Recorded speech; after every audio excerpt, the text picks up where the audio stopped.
Hello everyone. Today I am going to teach you about pericardium. In previous lecture, we have seen regarding general introduction of CVS, components of heart, as well as characteristic of artery, vein, sinusoid, capillaries, their supply, and applied anatomy of CVS. Today we will see one of the component of CVS, that is pericardium. First, let me give hint regarding pericardium. Its name suggests peri. It means it will be surrounded. Then cardium. It will be related with heart. Okay. So in general, it will be a layer which is located surround the heart. Okay. Pericardium. Pericardium comprising fibrous and serous layer. Okay, it means it contains two layer, fibrous and serous layer, encloses the heart, pulsating from womb to tomb. It means continuous throughout life. Okay, it contains two layer, fibrous and serous layer. Okay, and function is heart pulsating from continuous lifetime. Heart is vital organ pumping blood to the entire body. Its pulsations are governed by brain through various nerves. Since heartbeat is felt or seen against the chest wall, okay, that everyone knows. Uh, in clinic, physician put the stethoscope on the chest at specific region. Since heartbeat is felt on or seen against the chest wall, it appears to be more active than quiet brain controlling it. That is why there are so many songs on the heart and none on the brain. That you have to remember which songs are on the heart. Okay. Meditation, yoga, and exercise help in regulating the heartbeat through the brain.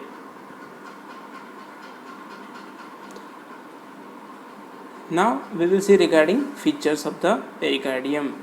The pericardium is a fibrous sac. Okay, it is a fibrous sac which encloses the heart and roots of the great vessels. It is situated in the middle mediastinum. Okay, mediastinum, it is space between the two lungs. Okay, so its location is, it is situated in the middle of the mediastinum. It consists the fibrous pericardium and serous pericardium. Okay,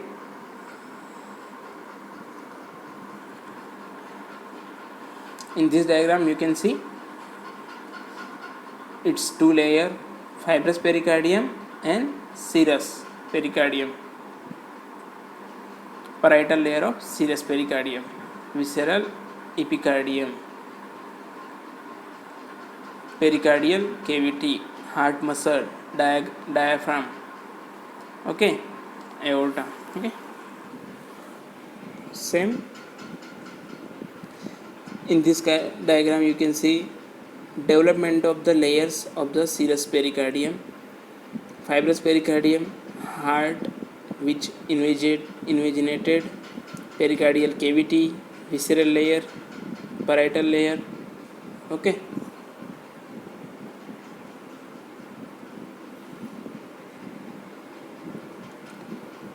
fibrous pericardium encloses the heart and fuses with the vessels which leave the heart. Okay, heart is situated within the fibrous and serous pericardial sac.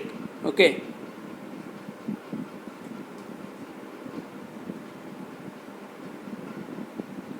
heart is, okay, in this diagram you can see heart is situated within the fibrous and serous sac.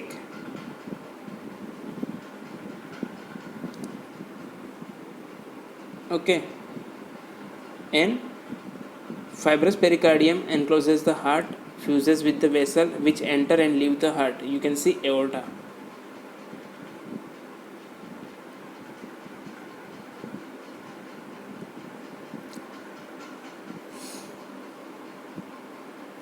As the heart develops, it invaginates itself into the serous sac without causing any breach in its continuity.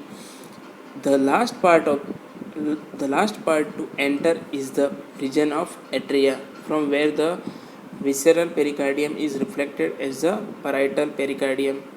Thus, parietal layer of serous pericardium gets adherent to the inner surface. Okay. Once again, thus the parietal layer of serous pericardium gets adherent to the inner surface of fibrous pericardium, while the visceral layer of serous pericardium gets adherent to the outer layer of the heart and forms its epicardium. Okay.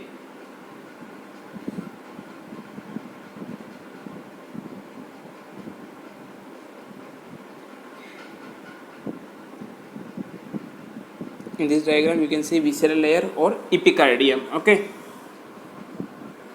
And in this diagram you can see that heart develops as it invaginates. We have seen two terminology: invagination, evagination. Invagination means inward protrusion, evagination outward protrusion. Okay, that you have to remember.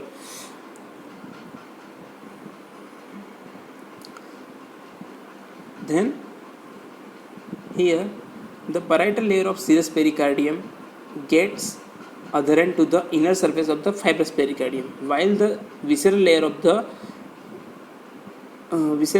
the serous pericardium gets adherent to the outer layer of the heart and forms its epicardium. Okay, in this diagram you can see visceral layer or epicardium.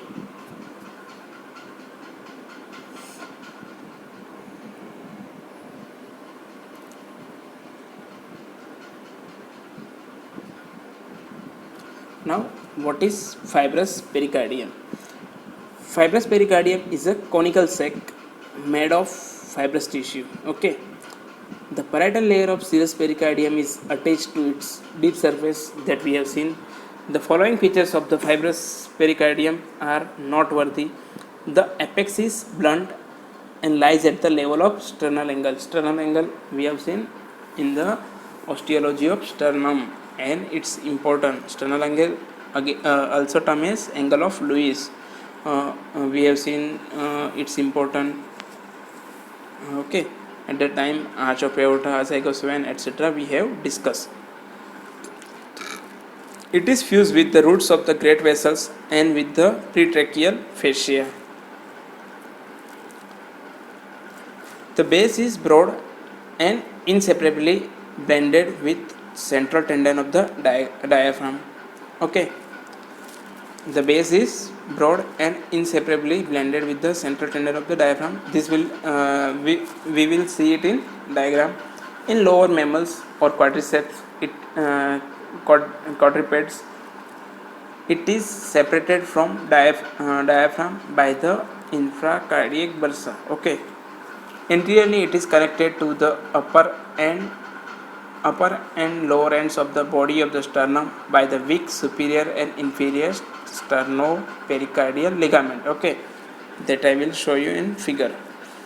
Posteriorly, it is related to the principal bronchi, the esophagus, with the nerve plexus around it and the descending thoracic aorta.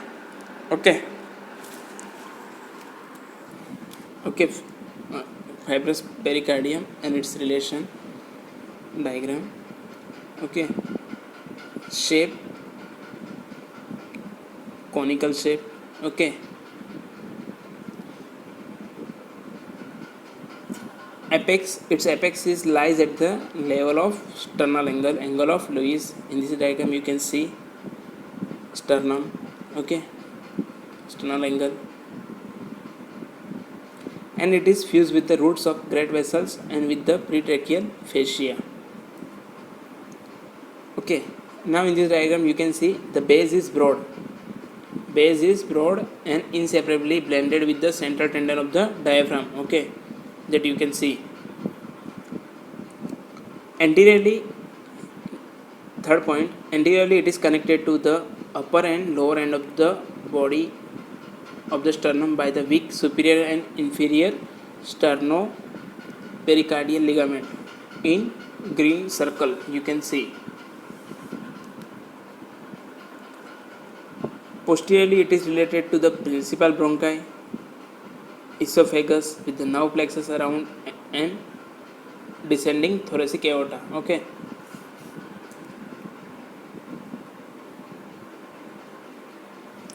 On each side, it is related to mediastinal pleura, the mediastinal surface of the lung, phrenic nerve, pericardiophrenic vessels. Okay. That we have discussed. On each side, it is related to the mediastinal pleura, mediastinal surface of the lung, phrenic nerve, and pericardiophrenic vessels. Its function, it protects the heart against the sudden overfilling. Now, serous pericardium. Serous pericardium is a thin double layer serous membrane lined by mesothelium. Okay, that was fibrous tissue, here mesothelium.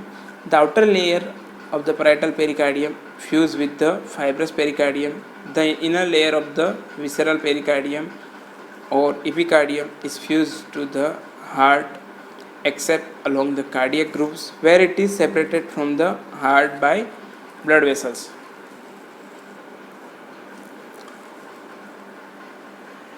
The two layers are continuous with each other at the root of great vessels ascending, that is ascending aorta, pulmonary trunk, two venae cava and four pulmonary veins. Okay, that you can see in this diagram. Ascending aorta, pulmonary trunk, vein, artery. Okay.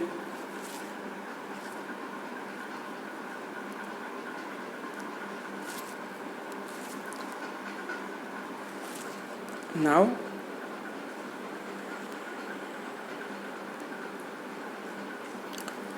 the pericardial cavity is potential space between the parietal pericardium and the visceral pericardium. Okay, pericardial cavity is the potential space between the parietal pericardium and the visceral pericardium. It contains only thin film of serous fluid which lubricates opposed surface and allows the heart move smoothly. Okay. Function,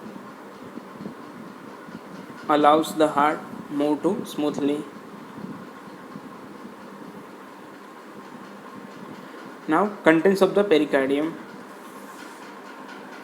heart with cardiac vessels and nerves, ascending aorta, pulmonary tongue, lower half of superior SVC, superior vena cava, terminal part of IVC, terminal part of pulmonary veins. Okay, that again you can see in this diagram.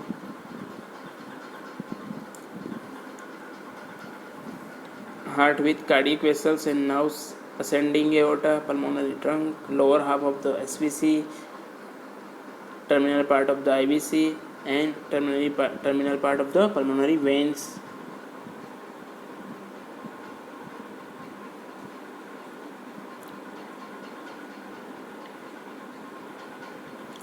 Now, sinuses of the pericardium. Sinuses. Okay, the epicardium at the roots of the great vessels is arranged in form of two tubes. Okay, the arterial tube encloses the ascending aorta and the pulmonary trunk at the arterial end of the heart tube, and the venous tube encloses the vena cava and the pulmonary veins at the venous end of the heart tube. Okay, let me explain it on the diagram. Okay,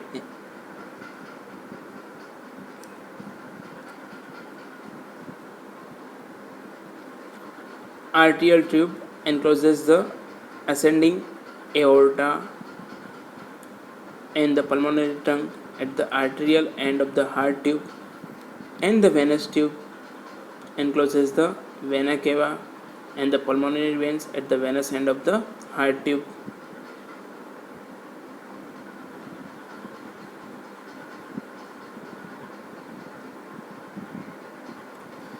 The passage between the two tubes is known as the transverse sinus of the pericardium.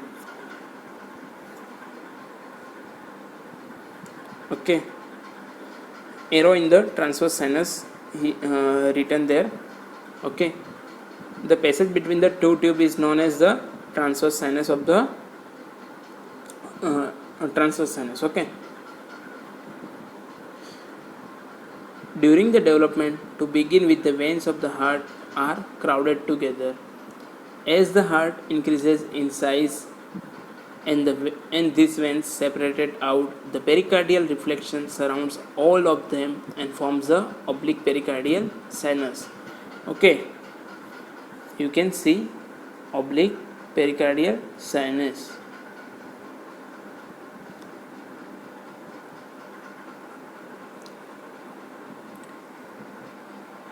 Okay, now the transverse sinus is horizontal gap between the free arterial and venous ends of the that we have seen. It is bounded anteriorly by ascending aorta, pulmonary trunk, and posteriorly by the SVC, inferiorly by the left atrium. On each side, it opens into the general pericardial cavity. The oblique sinus is a narrow gap behind the heart. Okay, in this diagram you can see oblique sinus behind the heart.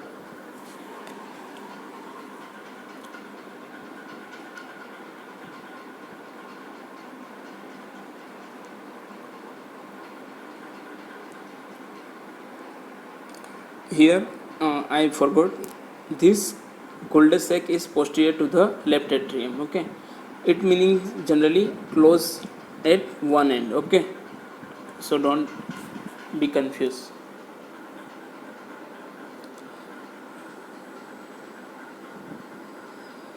Now it is bounded anteriorly by the left atrium. It is bounded anteriorly by the left atrium and posteriorly by the parietal pericardium. On the right and left side, it is bounded by the reflection of the pericardium. Below and to the left, it opens into the rest of the pericardial cavity. The oblique sinus permits pulsation of the left atrium to take place freely. Okay, in this diagram you can see it is bounded anteriorly by the left atrium and posteriorly by parietal pericardium. On the right and left side, it is bounded by reflection of the pericardium. Below and to the left, it opens in the rest of the pericardial cavity. The oblique sinus permits pulsation of the left atrium to take place freely. Okay. Now we will see regarding supply. The fibrous and parietal pericardia are supplied by the branches from the internal thoracic musculophrenic artery, descending thoracic aorta. Okay, three supply: internal thoracic musculophrenic artery and descending thoracic aorta. Now regarding nerve supply, the fibrous and parietal pericardia are supplied by the phrenic nerve. They are sensitive to pain. Okay, they are sensitive to pain. And the epicardium is supplied by the autonomic nervous system and is not sensitive to pain. Okay, here you have to remember the fibrous and pericardia are supplied by the phrenic nerve. They are sensitive to pain. Epicardium supplied by the ANS and sensitive to, and it is not sensitive to pain. Pain of pericarditis originates in the parietal pericardium alone. Location: parietal pericardium alone. On the other hand, cardiac pain or angina originates in the cardiac muscle in the vessels of the heart. Okay, you have heard angina pectoris, etc. So angina originates in the cardiac muscles or in the vessels of the heart, where pericarditis originates in the parietal pericardium. Okay, itis, inflammation. Now we will see last portion of the pericardium, that is clinical anatomy. Collection of fluid in the pericardial cavity is referred as a parietal pericardial effusion. Okay, collection of fluid in the pericardial cavity is referred to as the pericardial effusion. Okay, as well as we will see pleural effusion. Okay, wherever there is collection, the term will be used effusion. Okay, pericardial effusion can be drained by puncturing the left, fifth, or sixth intercostal space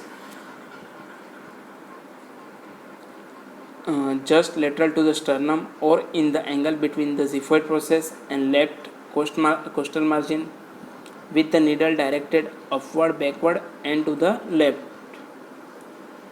Okay, in this diagram you can see hub of needle angle approximately 50 degrees above the skin, paraxiphoid area, apical area. Okay, how to drain the effusion. Location: puncturing at the left, fifth, or sixth intercostal space just lateral to the sternum. Okay, or in the angle between the xiphoid process, you can see here, and the costal margin. The needle directed direction is upward, backward, and to the left, that you can see in this diagram. Okay, in mitral stenosis, left atrium enlarges and compresses at the esophagus and causing dysphagia, means there will be difficulty in swallowing food. Okay, so this was regarding applied aspect. Thank you everyone.